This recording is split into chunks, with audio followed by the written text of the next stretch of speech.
మొదటిది పరిశుద్ధ గ్రంథమైన బైబిల్లో చూడండి సార్, యాకోబు రాసిన పత్రిక 1వ అధ్యాయం 27వ వచనం. ఇక్కడ తండ్రి అని చెప్తూ ఆయన ఎదుట పవిత్రమును నిష్కళంకమును అయిన భక్తి ఏదనగా, ఆయన ఎదుట పవిత్రమును నిష్కళంకమైన భక్తి ఏదనగా, ఎవరి ఎదుట? తండ్రి అయిన దేవుని ఎదుట. తండ్రి అంటే చదివేవాడు అనుకుంటాడు మా నాయనేమో అని, వినేవాడు అనుకుంటాడు మా నాయనేమో అని. అందుకని యాకోబు మీ నాయన కాదు, మా నాయన కాదు, తండ్రి ఎవరంటే దేవుడు అని అన్నాడు. కాబట్టి ఆ దేవుడు మనందరికీ ఏమై ఉన్నాడు? తండ్రి అయి ఉన్నాడు. చెప్పండి, ఆ దేవుడు మనందరికీ ఏమై ఉన్నారు? తండ్రి అయి ఉన్నారు. హల్లెలూయా. ఆ దేవుని ఎదుట పవిత్రమును నిష్కళంకమునైన భక్తి ఏదంటే, మనమంతా భక్తిని పాటిస్తాం కదా. పొద్దున్న నిద్రలేసినాం, మేమంతా కూడా ఇమ్మానియల్ చర్చ్ వాళ్ళందరూ కూడాను మల్లెపూలులాగా ఉంటాం. మేమంతా ఆడ మల్లెపూలు, మగ మల్లెపూలు, కొంతమంది రోజా పూలు కూడా ఉంటారులే. వాళ్ళకి ఎంత చెప్పినా మారి సావరు. మాకేమంటే తెల్ల బట్టలు వేసుకుంటే మాకు దిక్కుమాలిన భక్తి ఉన్నట్టు. మా లోపల సరికి ఎట్లుందో ఏమో మీకు తెలియదు, కానీ ఫుల్ భక్తి ఉన్నట్టు. మా వాళ్ళు నేను చెప్తా తెల్ల బట్టలు వేసుకోనరా అని. దయచేసి గమనించాల్సింది, ప్రభు అంటాడు, ఒరే నీ తెల్ల బట్టలు గాలిపోనా అని, నా ఎదుట పవిత్రమును నిష్కళంకమునైన భక్తి ఏదనగా, దిక్కులేని పిల్లలను విధవరాండ్రను వారి ఇబ్బందిలో పరామర్శించుటయు, ఇహలోక మాలిన్యము తనకు అంటకుండా తన్ను తాను కాపాడుకొనుటయునే అని చెప్పాడు. చూడండి ఎంత మంచి మాట. విధవరాండ్లను, దిక్కులేని పిల్లల్ని పరామర్శించండి. ఎవరైనా ఒక విధవరాలు వచ్చి, అయ్యా ప్రైజ్ ద లార్డ్ అయ్యా అన్నా, విజయన ప్రైజ్ ద లార్డ్ అన్నా, నేను ఇంటి అద్దె కట్టలేదంటే, ఓకే, ప్రభు మీద విశ్వాసం ఉంచు, దేవుడు గొప్పవాడు, కళ్ళు మూసుకో అని చెప్పి కళ్ళు మూసుకొని, ప్రభువా మీ నామంలో ప్రార్థన చేస్తా ఉన్నాను, ఈ బిడ్డ ఇంటి అద్దె కట్టేటట్లు కృప దయచేయి అని ప్రార్థన చేస్తే 2వ నెల అద్దె కూడా దొరకదు. మొదటి నెలే కాదు, 2వ నెల అద్దె కూడా దొరకదు. ప్రభు అంటాడు, తండ్రి అంటాడు, మీ దగ్గరికి ఎవరైనా విధవరాలు వచ్చి ఆమె ఇబ్బంది గురించి చెప్తే పరామర్శించు అంటే దాని అర్థం ఆమె అవసరం తీర్చు, ఆమె అవసరం తీర్చు. ఇంటి అద్దె కట్టలేదమ్మా, సరే నీకు ఒక చిన్న పని వెతికి పెడతా. కలెక్టర్ ఉద్యోగం కాదు, చీపురు పని అయినా సరే, లేకపోతే పాచి పని అయినా సరే వెతికి పెడతా, నీ ఇంటి అద్దె కట్టుకునే మార్గం నేను చూపిస్తా. అయితే ఈ నెల నేనే కడతా, ఈ నెల నేనే కడతా అని ఆ నెల ఇంటి అద్దె కట్టి వచ్చే నెలకు పని చూపెట్టినాడు అనుకో, ఏమవుతుందో తెలుసా? ఆమెను పరామర్శించిన బిడ్డ అవుతాడు, ఆమెను పరామర్శించిన బిడ్డ అవుతాడు. విజయ్ గారు గమనించాల్సింది. ఆ తరువాత దిక్కులేని పిల్లలు అని అంటారు. చాలామంది పిల్లలకు దిక్కు లేదు. దేవుని బిడ్డలు దిక్కులేని పిల్లలను, విధవరాండ్లను పరామర్శించుటయు, 2వది ఇహలోక మాలిన్యము తనకు అంటకుండా తన్ను తాను కాపాడుకోవాలి. నిజమైన భక్తి విధవరాండ్ల విషయము, దిక్కులేని పిల్లల విషయము పరామర్శించు. నీ ఇంట్లోదంతా తీసుకెళ్ళి పెట్టమని చెప్పలేదు. వాడు దిక్కులేనివాడు అని తెలిస్తే ఏదో ఒక మార్గం చూపెట్టు. దయచేసి గమనించాల్సింది 2వది, ఇహలోక మాలిన్యం అంటకుండా నిన్ను నీవు కాపాడుకోవాలి. ఎందుకంటే ఈ లోకంలో నుండినే నిన్ను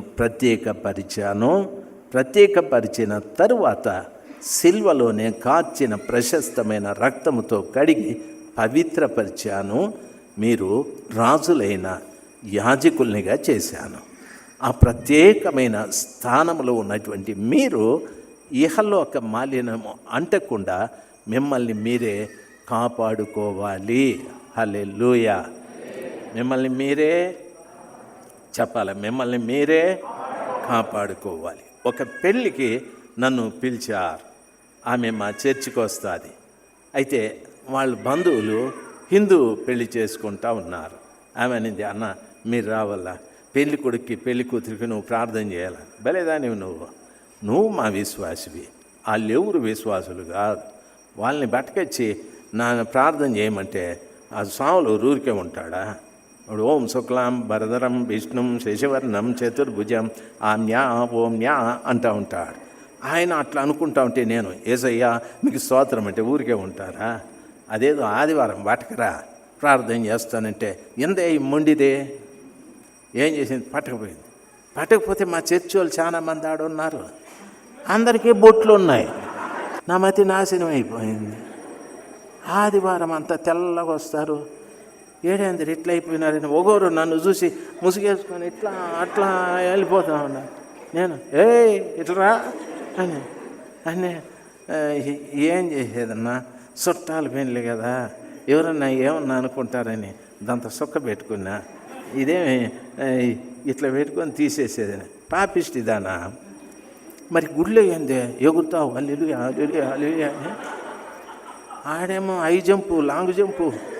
నేను చూసి ఆత్మ ఏదో దిగబడిందని నేను అనుకుంటే వీటికి వచ్చినాక అది లేదు కదా తల్లి.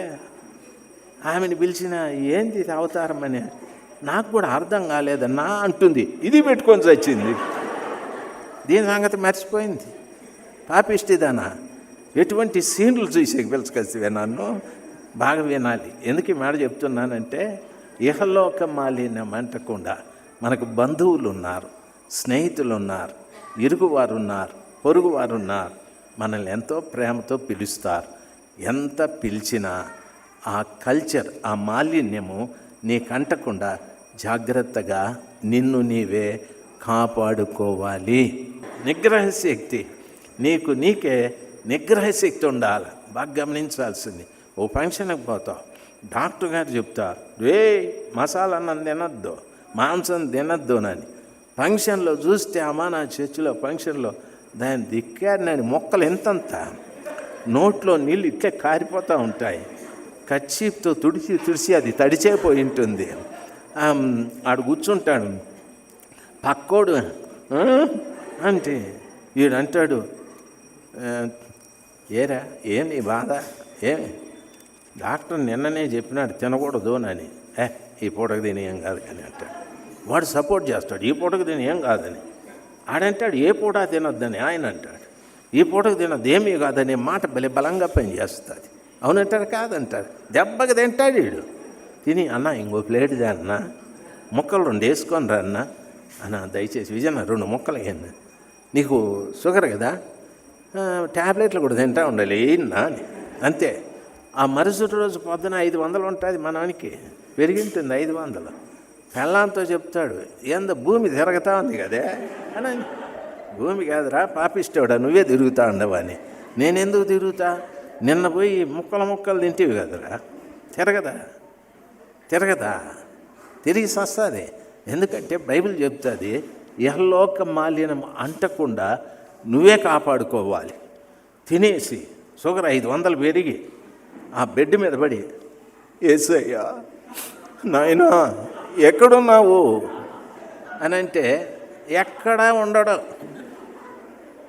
ప్రపంచంలో ఎక్కడా దొరకడు. ఆయన స్టెత్ ఎత్తుకొని ఒక ఆయన వస్తాడు, ఆయన దొరుకుతాడు.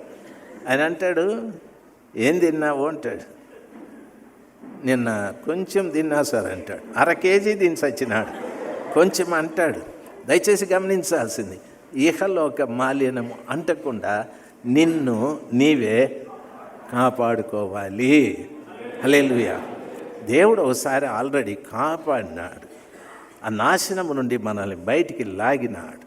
ఆయన రక్తముతో మనల్ని కడిగి పవిత్రపరిచినాడు. మనల్ని ఒక పని కొరకు ప్రత్యేకించినాడు. మీరు రాజులైన యాజక సమూహం, యాజకులుగా మీరేం చేయాలంటే దిక్కులేని పిల్లల్ని పరామర్శించండి, విధవరాండ్లను పరామర్శించండి. అది తండ్రి అయిన దేవుని ఎదుట నిష్కళంకమును పవిత్రము అయినటువంటిది. అంతేకాకుండా ఇహలోక మాలిన్యం అంటకుండా నిన్ను నీవు కాపాడుకోవాలి. నిష్కళంకమును పవిత్రమైన భక్తి అది. హల్లెలూయా. భర్త చనిపోయిన ఒక విధవరాలను పరామర్శించడం, తల్లి తండ్రి లేని బిడ్డల్ని పరామర్శించడం నిష్కళంకమైన భక్తి. తండ్రి అయిన దేవుని ఎదుట పవిత్రమును నిష్కళంకమైన భక్తి అని చెప్పి తర్వాత జాగ్రత్త, ఇహలోక మాలిన్యము నీకు అంటకుండా జాగ్రత్తగా నిన్ను నీవే కాపాడుకోవాలి అని చెప్పాడు. కాబట్టి దేవుని బిడ్డలు మందసాన్ని మోయాలంటే తండ్రి చెప్పిన ఈ కార్యాన్ని నేను మోయాలి.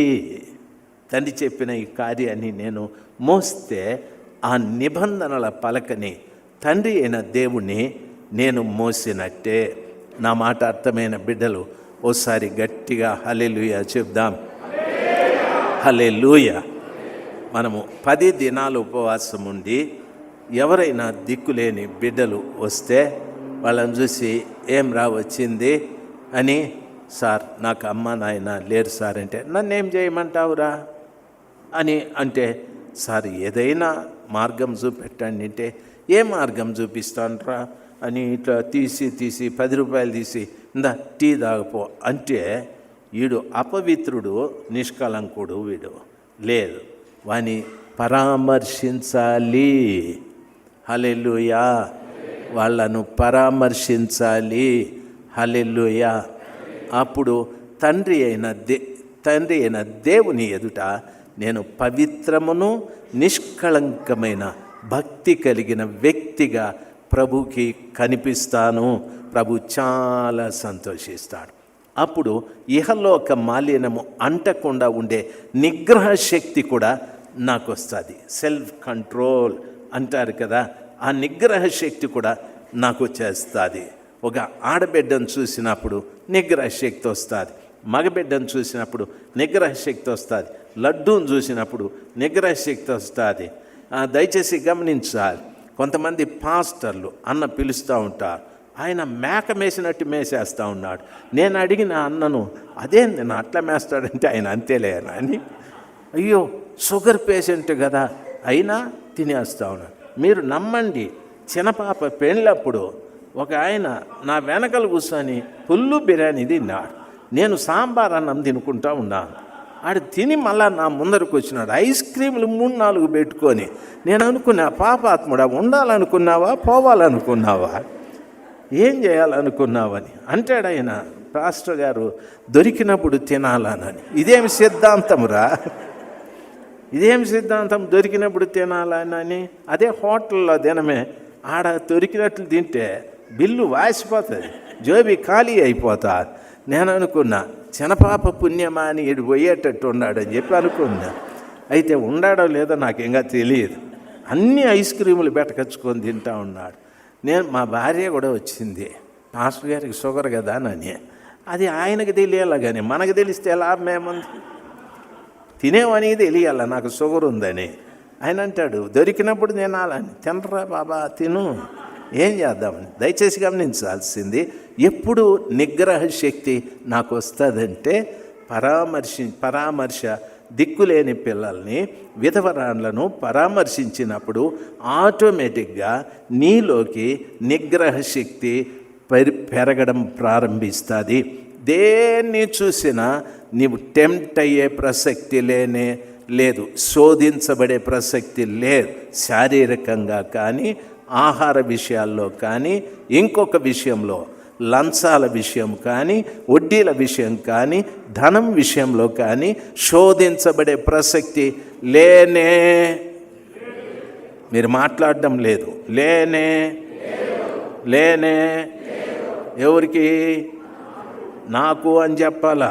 నేను లేనే అంటే లేదు అని నాకు చెప్పొద్దండి, నాకు లేదు అని చెప్పాలా. హల్లెలూయా. మీరు నిగ్రహ శక్తి కలిగిన వారైతే ప్రభు ఎప్పుడు మీ పక్కనే ఉంటాడు, ఎప్పుడు మీ పక్కన ఉంటాడు. నిగ్రహ శక్తి లేకపోతే ప్రభు బాయ్ అనేసి వెళ్ళిపోతాడు. మనకు తెలియదు ఆ సంగతి. అయితే ప్రభా నువ్వు నాతో ఉన్నందుకు స్తోత్రా, మరి షుగర్ ఎందుకు వచ్చిందిరా బాబా అంటే దయచేసి గమనించాల్సింది. దేవుని బిడ్డలు ఈ విషయాన్ని చక్కగా గమనించాలి.